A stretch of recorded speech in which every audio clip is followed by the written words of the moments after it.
Hey guys, welcome to my YouTube channel. Let's revise medicos.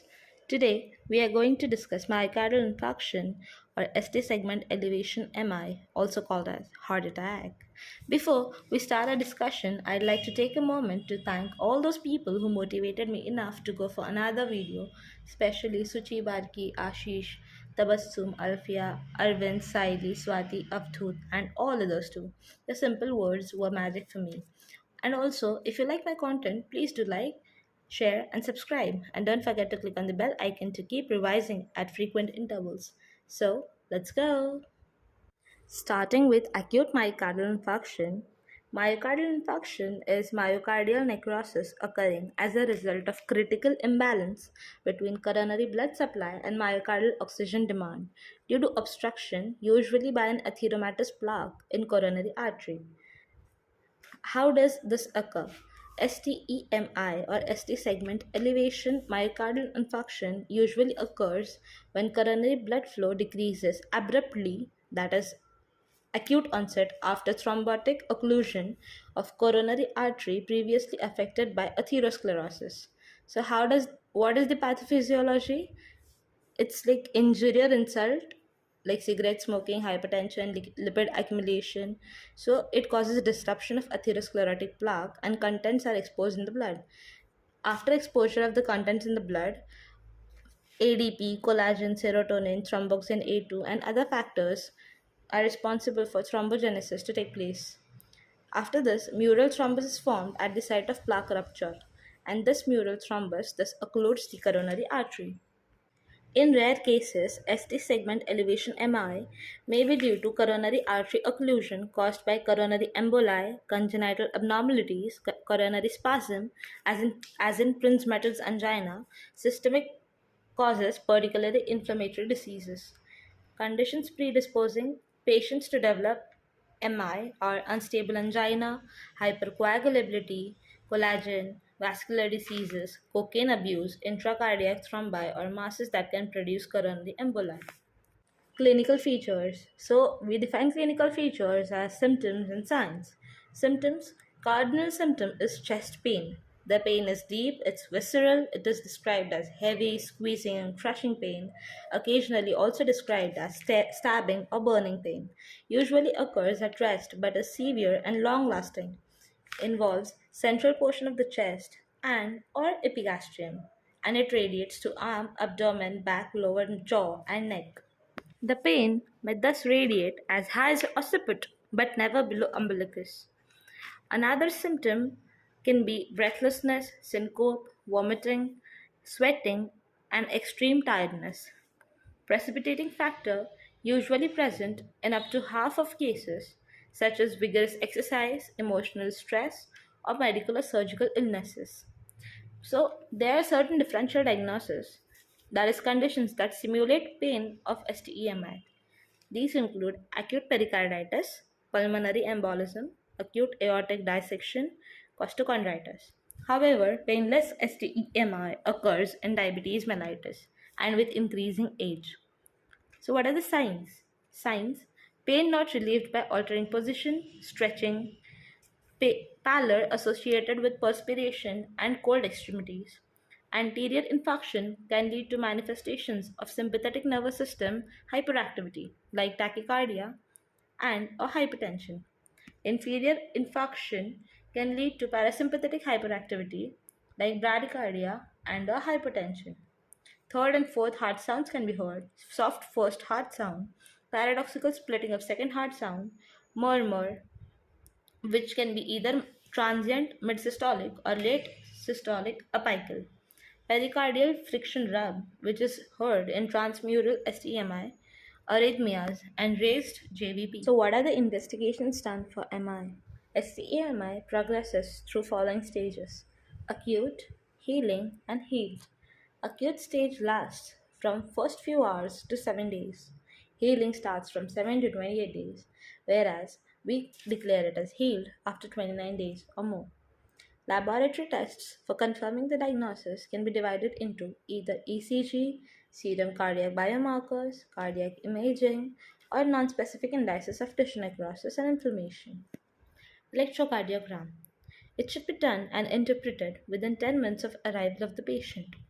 ECG is useful in confirming the diagnosis. The typical changes are seen in leads facing the infarcted area, like anteroseptal, anterolateral, anterior, inferior, posterior, etc.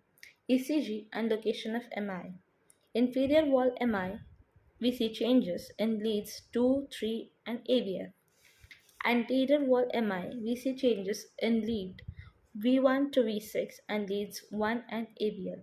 ST segment, ST segment elevation or increased T wave positivity is seen in V1 to V6 leads. Posterior wall, we see ST depression in leads V1 to V3 and tall R segment. Anteroseptal MI, we see changes in leads V1 and V2. Anterolateral, we see changes in leads V4 to V6 and first and VL. Right ventricular infarction, we see changes in V4R leads. The changes in ECG include ST segment elevation in two contiguous leads, which is more than zero point 0.1 millivolts in all leads other than V2, V3. For leads V2, V3, ST segment elevation more than 2 mm in men more than 40 years or more than 2.5 mm in men younger than 40 years or more than or equal to 1.5 mm in women regardless of age. Appearance of pathological Q waves, that is initial negative deflections of 0.04 seconds or more in leads other than AVR and V1. In very early MI, the T waves may become tall and peaked, that is hyperacute MI, transient and last only few hours. ST segment depression in more than or equal to two precordial leads from V1 to V4 indicate STEMI of posterior wall. Multi-lead ST depression with coexistent ST elevation in lead VR, that is left main or proximal left anterior descending artery occlusion. Next is serum cardiac biomarkers. So mainly there are five serum cardiac biomarkers, that is cardiac specific troponin, creatinine kinase, aspartate transaminase, lactate dehydrogenase, myoglobin.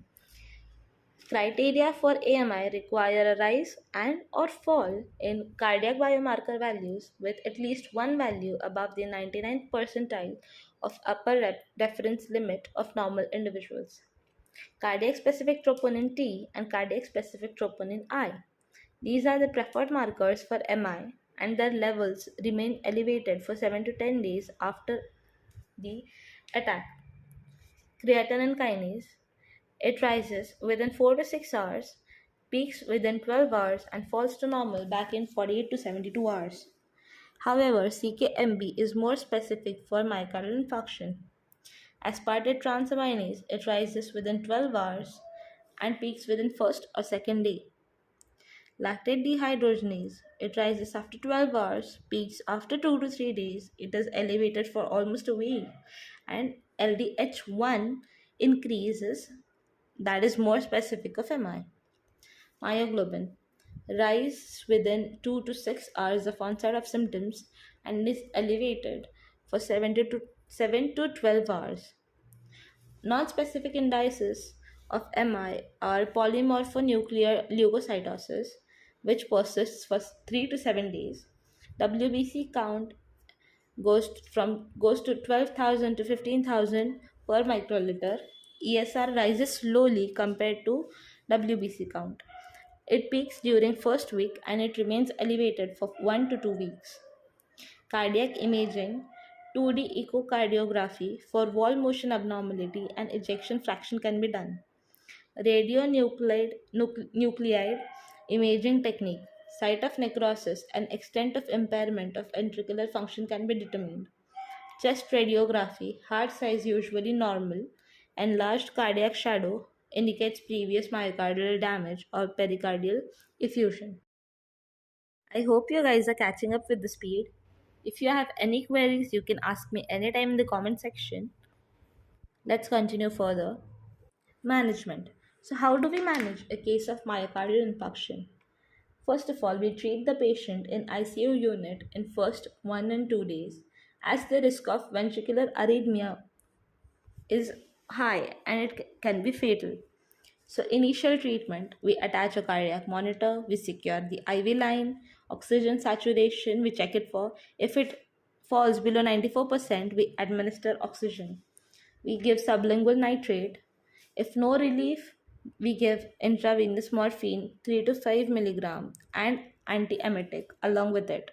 We repeat it after 5 to 10 minutes of the first dose.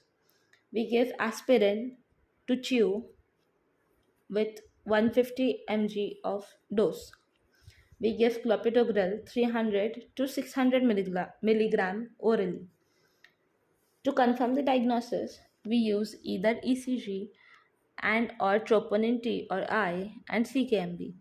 Specific therapy includes thrombolytics, beta blockers, and we treat the complications, if any, complications like arrhythmias, heart failure, and shock. So, oxygen. If oxygen saturation falls below 90%, we administer oxygen. Nitrates. Nitrates decrease the preload and afterload. IV nitroglycerin is given, especially if there are any other signs of pulmonary edema, accelerated hypertension, and if the chest pain still continues. We give analgesics like morphine, 3 to 5 milligram IV every 10 to 15 minutes along with an antiemetic. Morphine also decreases oxygen demand and decreases the preload. Beta blockers, nitroglycerin, and thrombolytics can also be used as analgesics. Antiplatelet drugs like aspirin, clopidogrel, prasugrel, cangrelor can be used. Aspirin 150 mg to chew, clopidogrel 300 to 600 mg, and is continued for at least 14 days. Prasugrel 60 mg followed by 10 mg per day. Cangrelor is given IV. Clopidogrel and the other two compounds are P2Y12 receptor antagonists, and thus they help in not letting the platelets aggregate. Beta blockers decrease the oxygen demand by decreasing the heart rate and blood pressure. Also, they have antiarrhythmic property. They are given orally or IV unless contraindicated within the first few hours of the infarction. Beta blockers like metoprolol and esmolol are used for the same. Calcium channel blockers. CCBs are given when beta blockers are contraindicated or ineffective. We use verapamil or diltiazem for the same. ACE inhibitors. ACE inhibitors improve the myocardial function by reducing the myocardial remodeling. Drugs like captopril 12.5 mg is used. Statins. Atorvastatin 40 to 80 mg is used within 24 hours after hospital admission. Fibrinolytic therapy, it is initiated within 30 minutes. Agents like streptokinase, urokinase, alteplase, tenecteplase is used. Antithrombin therapy, heparin is required before completion of infusion of tenecteplase. Unfractionated heparin given as initial bolus of 60 international units per kg, maximum 4,000 units, followed by an initial infusion of 12 international units per kg per hour, maximum of 1,000 units per hour. Prophylactic anticoagulants. Low dose heparin, that is 5,000 units, BD subcutaneously to those who do not receive fibrinolytics. Percutaneous coronary interventions. These include angioplasty or stent placement in coronary artery. Stents can either be bare metallic or drug-eluting. Drugs like sirolimus and paclitaxel are used. Glycoprotein 2B 3A inhibitors like abciximab and tirofiban are recommended in patients undergoing PCI. Reperfusion therapy for STEMI. STEMI patient who is a candidate for reperfusion. We see two things. Either PCI capable hospital if the patient or the patient is not seen at PCI capable hospital. If the patient is seen at PCI capable hospital, we send to cath lab for primary PCI FMC device time less than 90 minutes. And we further treat it as medical treatment, PCI or coronary artery bypass grafting. This is what we have all about myocardial infarction, and it's just a part of cardiovascular system disorders. We'll continue with the same in next few videos. Till then, bye.